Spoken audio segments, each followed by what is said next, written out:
La myopathie de Duchenne, une maladie rare qui touche les muscles et qui rend le patient invalide du jour au lendemain, à l'exemple de Birahim, ce jeune homme de 28 ans qui était autonome jusqu'en 2018. En tant que Brahim, donc j'étais invalide, je marchais comme tout le monde, j'étais dans un sportif, je pratiquais même de karatéka, taekwondo, donc j'ai réussi même de porter la ceinture marron.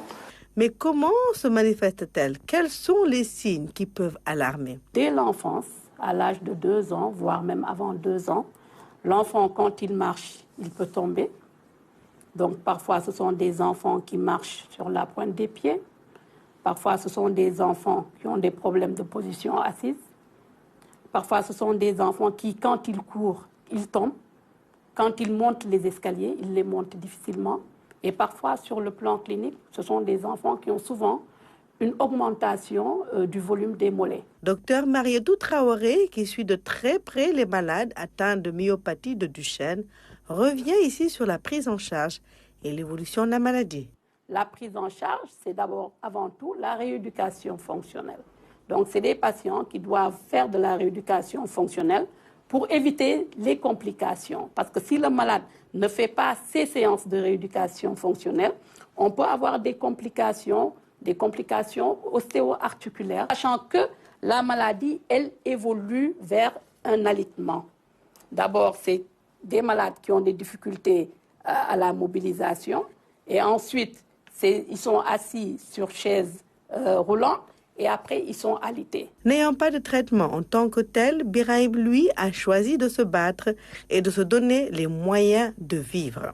Alors, bon, mettez-moi en tant qu'un jeune frère, j'essaie toujours de lui dire qu'il faut vivre comme tout le monde, il faut être fort, il faut travailler. C'est pour cela même qu'on a créé un cabinet pour encourager les gens qui sont victimes de cette maladie rare. Je lui dis qu'on peut vivre avec cette maladie comme tout le monde, d'apprendre à aller à l'école, de faire l'aspect de l'entrepreneuriat, de se former et de travailler surtout. Moi, j'insiste dans ce point-là.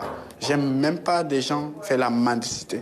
Grâce à leur maladie, ils se profitent de se lâcher 100%. Je dis qu'il faut, avec la maladie, il faut aller à l'école, surtout. Moi, Birahim, malgré sa bonne volonté, a besoin de l'aide de sa mère au quotidien. J'ai besoin que la maman soit à nos côtés, surtout sur la vie quotidienne. Parce qu'avant de se déplacer, avant de s'habiller, il faut demander la question comment Brahim a fait. Je me suis bien habillé comme ça. Alors les autres aussi, quand ils s'habillent, ça demande de temps.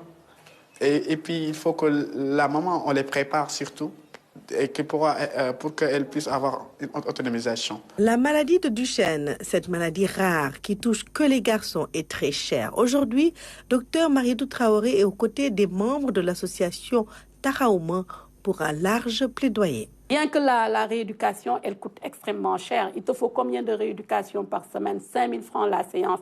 Rien que le déplacement, il leur faut un moyen de déplacement. Et souvent même, c'est des malades, je pense qu'il faut accompagner en leur donnant des chaises roulantes. Parce qu'aujourd'hui même, imagine la prise en charge. La famille n'a pas les moyens. Il faut prendre le taxi pour amener jusqu'à Fann ou à Dalal Jamm. Ça dépend de leur lieu de résidence. Des fois, c'est un aller-retour 10 000, 15 000. Ensuite, il faut payer les séances. Donc, ça coûte extrêmement cher pour un quotidien sénégalais. L'association a besoin d'accompagner les urgences. Parce que tout le temps, on bouge, on se déplace, on fait des sensibilisations. Si on n'a pas les moyens, on fait que des cotisations mensuelles avec les familles. Mais aussi, il faut l'appui de l'État du Sénégal. Je pense que son Excellence est très sensible à ce point-là. Et le directeur, je pense qu'il nous a accompagnés. Je remercie aussi le directeur de la RTS, M. Racine Talla. Depuis 2020, il nous accompagne. Il fait des reportages, il nous fait tous les accompagnements nécessaires pour les malades. Vraiment, je le dis merci au nom de toutes les familles qui sont victimes de cette maladie et au nom de notre association Taraouma Syndicale. 5300 membres unis pour le mieux-être des malades, mais aussi des familles, surtout des parents qui vivent trop souvent la perte d'un enfant due à cette pathologie très peu connue, la myopathie de Duchenne.